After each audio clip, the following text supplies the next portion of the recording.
doesn't take much to see what an incredible city Melbourne is. Not simply because it's one of the world's most livable, or because it's one of the sports capitals of the world, but more importantly, because it's an international model of cultural diversity and tolerance.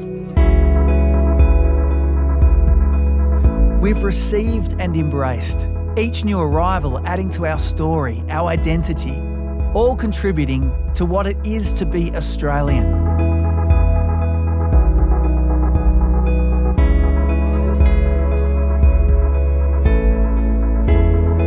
The hospitality shown by the Church is an essential part of our Christian vocation, to welcome and care for all, the migrants, the asylum seekers and the marginalised.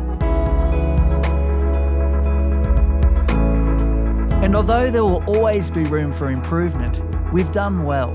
We've opened up our homes and our churches, sharing what we have with those in need. For the Anglican Church, this has seen the emergence of 40 new congregations worshipping in a language other than English and articulating their faith in culturally specific ways.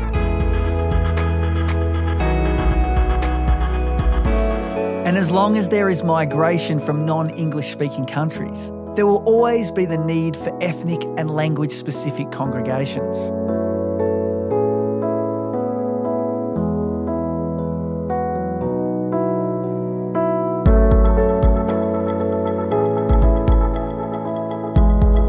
Second-generation Australians, the children of migrants who have been born or who have been raised here in Australia, and who prefer to speak and worship in English rather than the language of their parents, can often find themselves caught between their parents' expressions of faith and that of the wider Anglican community.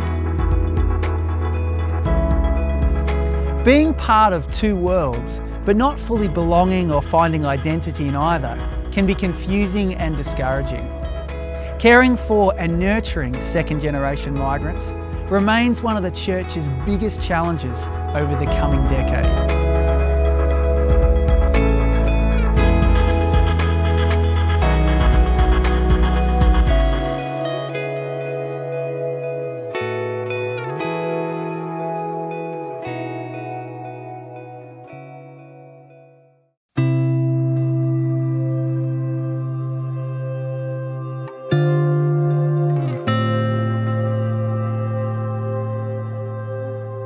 I think having people from different cultures in our congregation makes us more aware of the worldwide church. There are people who choose to worship in their mother tongue, but some people choose to attend an English language service, even if that's not their strong suit. And one of the reasons is for their children. The children very quickly become part of the Australian culture. Their attitudes and their language, their way of thinking is very Australian. And this can sometimes make it difficult for the parents. There's a sense that the parents are in a different culture, don't understand their children. And this can sometimes make the children feel like they actually don't understand their parents, or the children have a tension between the culture they've got at home and the culture they're living in at school. I don't think we're consciously a multicultural congregation. It's just that's where the growth edge has been in our church. I actually think it's increased a sense of vibrancy and joy. We have the Lord's Prayer up in 3 languages at the same time, in English and in Mandarin and in Spanish, and we encourage people to say the Lord's Prayer in their mother tongue, and that just sounds really lovely. I think the relationship benefits go both ways when we're receiving people from other cultures, and I think we see that in our church, so that those that have been here for generations and at this church for many years are enjoying welcoming and receiving people, particularly younger people from different backgrounds. The way they're spoken to afterwards, the cup of coffee, the friendship, the ongoing relationships are really what encourages them to return, and I think any church can do that.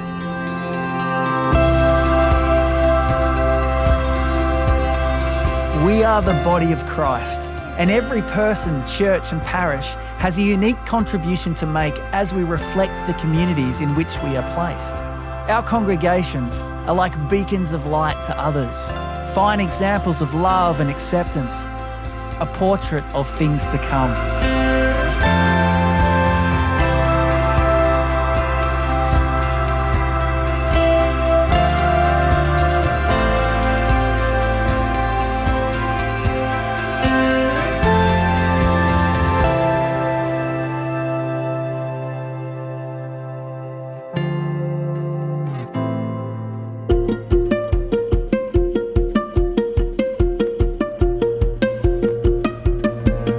Imagine how vibrant and colourful our Sunday services could be if we keep pursuing authentic, relevant ways to fully embrace the rich diversity of these new migrant communities.